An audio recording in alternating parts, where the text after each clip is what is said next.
తెలంగాణ సర్కారు ఎంతో గొప్ప లక్ష్యంతో పథకాలు తెస్తున్న గద్వాల జిల్లా సాక్షిగా అవి పక్కదారి పడుతున్నాయి. కేసీఆర్ కిట్ల బాగోతం అక్కడే బట్టబయలైంది. వితంతు పింఛన్ల అక్రమాలు అక్కడే వెలుగు చూశాయి. ఇప్పుడు కళ్యాణ లక్ష్మి, షాదీ ముబారక్ స్కీమ్ కూడా దారి తప్పింది. ఎన్టీవీ పరిశోధనలో ఏం తేలిందో, ఎలాంటి అక్రమాలు జరుగుతున్నాయో మీరే చూడండి.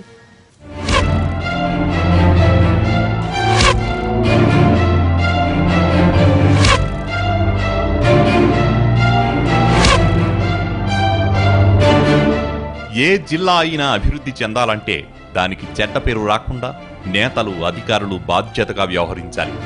బట్ వాళ్లే అక్రమాలు చేస్తూ పోతే ఇక జిల్లా గతేమవుతుంది? అభివృద్ధి అటకెక్కడం ఖాయం. గద్వాల జిల్లాలో కళ్యాణలక్ష్మి పథకం అడ్డదారి పట్టిందని ఎన్టీవీకి సమాచారం అందింది.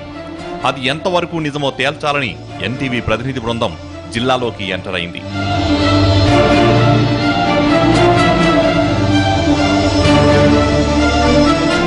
ఆడపిల్లలకు పెళ్లి చేయడం ఎంత కష్టమో, ఎంత భారమో తల్లిదండ్రులందరికీ తెలిసిందే.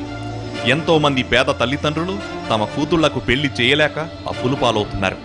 ఆ దుస్థితి నుంచి వాళ్లను కాపాడే మంచి ఉద్దేశంతో తెలంగాణ ప్రభుత్వం 2014 అక్టోబర్ 2న గాంధీ జయంతి నాడు కళ్యాణలక్ష్మి, షాదీ ముబారక్ స్కీమ్ ని ప్రవేశపెట్టింది. ఏమైందే? ఏం లేదే, నాకు మంచి పెళ్లి సంబంధం వచ్చింది. పెళ్లి ఖర్చులకు పైసలు లేవు. ఉన్నిళ్ళమ్మి నాన్న పెళ్లి చేస్తా అంటుండే. ఓ పిచ్చిదానా, ఇల్లమ్ముకొని పెళ్లి చేసుకునేందుకే? మనసుంటి పేదోళ్ల కోసం కేసీఆర్ కళ్యాణ లక్ష్మి పథకం పెట్టిండే. 51,000 రూపాయలు ఇస్తారు. పెళ్లి ఖర్చులు మొత్తం వెళ్తాయి, ఏం బాధపడకే. స్కీమ్ ప్రారంభమైన తర్వాత పెళ్లయ్యే ఆడపిల్లలకు ఇది వర్తించింది. మొదట్లో ఎస్సీ, ఎస్టీ, మైనార్టీ లబ్ధిదారులకు 51,000 రూపాయల చొప్పున ఇచ్చేవాళ్లు. ఆ తర్వాత 75,000, ఇప్పుడు 1,16,000 రూపాయలకు పెంచింది ప్రభుత్వం. ఇప్పుడు ఎస్సీ, ఎస్టీ, మైనార్టీలతో పాటు ఆర్థికంగా వెనకబడిన వాళ్లందరికీ ఈ స్కీమ్ వర్తిస్తోంది. ఫలితంగా చాలా మందికి మేలు జరుగుతోందన్నది అక్షర సత్యం.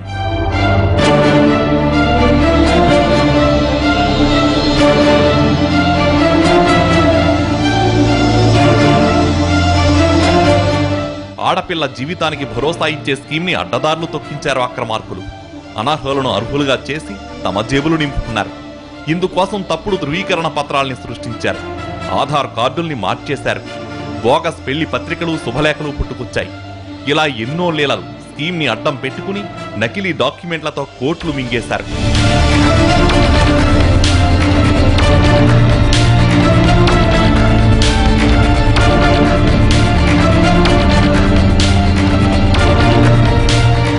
ఈ అక్రమార్జనలో నేతలు, అధికారులు, దళారులు అందరి పాత్ర ఉందని ఎన్టీవీ పరిశోధనలో తేలింది.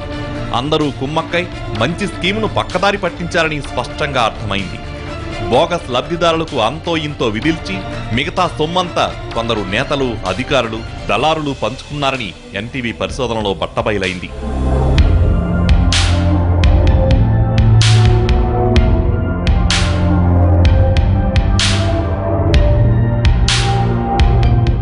కళ్యాణలక్ష్మి స్కీమ్ ఎలా పక్కదారి పట్టిందో తెలుసుకోవడానికి ఎన్టీవీ బృందం క్షేత్రస్థాయిలో పెద్ద సాహసమే చేసింది.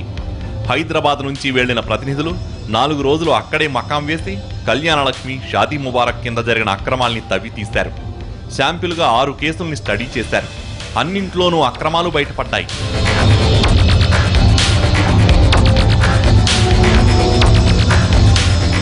మొదట రికార్డుల్ని పరిశీలించి అక్రమాలు జరిగాయని ప్రాథమికంగా నిర్ధారించుకుంది ఎన్టీవీ ప్రతినిధి బృందం.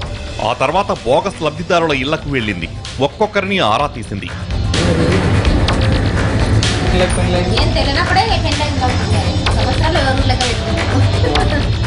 రికార్డుల్లో ఉన్న వాటికి వీళ్లు చెప్పిన దానికి ఏమాత్రం పొందడం లేదు. ఎన్టీవీ పరిశోధనలో అసలు నిజాలు బయటకు వచ్చాయి. పెళ్లి ఫోటోలు చూపించమని అడిగితే కొందరు డౌట్ పడ్డారు. తాము చేసిన నేరం బయటకు వస్తుందా అని ఎన్టీవీ బృందాన్నే అడిగారు.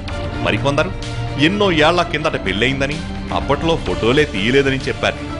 ఇంకో కేసులో ఓ మైనర్ బాలికకు పెళ్లి చేసి కళ్యాణలక్ష్మి డబ్బు కోసం చేసిన తతంగం అంతా ఇంతా కాదు. స్కూల్లో రికార్డుల్ని కూడా మార్చేశారంటే ఈ స్కీమ్ని ఎంత పకడ్బందీగా పక్కదారి పట్టించారో అర్థం చేసుకోవచ్చు. ఆధార్ కార్డు తారుమారు మరో విచిత్రం. కొందరైతే పేర్లు కూడా మార్చేసుకున్నారు.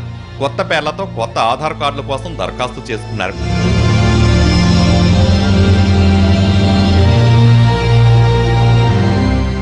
అవినీతి ఎక్కడ జరిగినా సహించే ప్రసక్తే లేదని ప్రభుత్వ పెద్దలు చెబుతున్నారు కదా. అందువల్ల ఇలాంటి అక్రమాలు జరుగుతున్నాయంటే మనం ఓ పట్టాన నమ్మలేము. కానీ జరుగుతున్నాయి.